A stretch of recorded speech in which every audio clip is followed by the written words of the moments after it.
শব্দটাই হলো আল্লাহ। আল্লাহ শব্দের কোনো নির্দিষ্ট অর্থ নাই। এটা হলো আল্লাহ তাআলার একটা জাতি নাম। কি নাম? জাতি নাম। লাহান ইয়ালিহুন থেকে এসেছে আল্লাহ। এছাড়াও আল্লাহ তাআলার ৯৯টি গুণবাচক নাম রয়েছে, যে নামগুলোর গুণ রয়েছে। মশা যদি একটা শরীরের মধ্যে বসে কামড় মারে, চুলকাইতে হবে, এটাই স্বাভাবিক, কারণ মশা তো কামড়াইছে, এটা মশার কামড়ের গুণ। সাপ যদি একটা কামড় মারে, বিষাক্ত সাপ, মানুষ মারা যেতে পারে, এটা স্বাভাবিক, এটা হলো সাপের মধ্যে একটা গুণ। তেমনি আল্লাহ পাকের গুণবাচক নাম হলো আল্লাহ রহমান, তিনি ক্ষমাকারী, আবার আল্লাহ কহার, তিনি শাস্তিদাতা। এই যে গুণগুলো সহকারে বিশ্বাস করার নাম হলো ঈমান।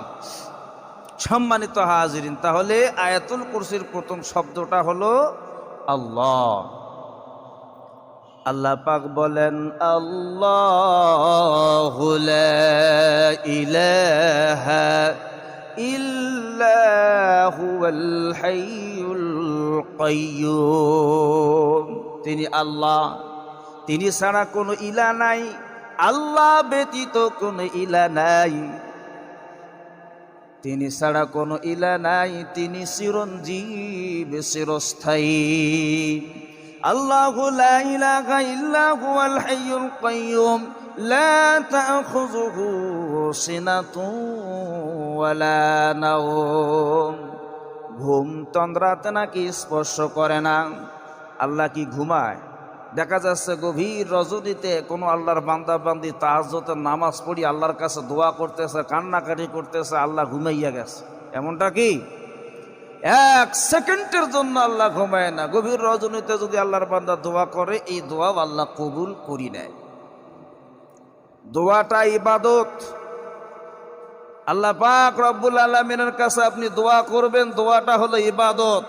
নামাজ, রোজা, হজ, যাকাতের মতনই এটাও একটা ইবাদত। আবার দোয়াকে ইবাদতের মগজ বলা হয়েছে। সুবহানাল্লাহ। وقال ربكم ادعوني استجب لكم। বান্দারে, আমার কাছে দোয়া করো, আমি তোমার দোয়ার জবাব দিয়ে দেব। আর যারা দোয়া করতে অহংকার করবে, তাকব্বুরি করবে, ইন্নাল্লাযীনা ইস্তাকবিরুনা আন ইবাদাতি, আমার এই ইবাদতটা করতে যারা অহংকার করবে, তাকব্বুরি করবে, একদিন তারা মারা যাবে। আর মারা যাবার পর সায়াদখুলুনা জাহান্নামা দাখিরিন, আমি আল্লাহ জাহান্নামের মধ্যে ঢুকাইয়া দেব। অহংকার করেছিল নমরুদ, ইব্রাহিম নবীকে কষ্ট দিছে।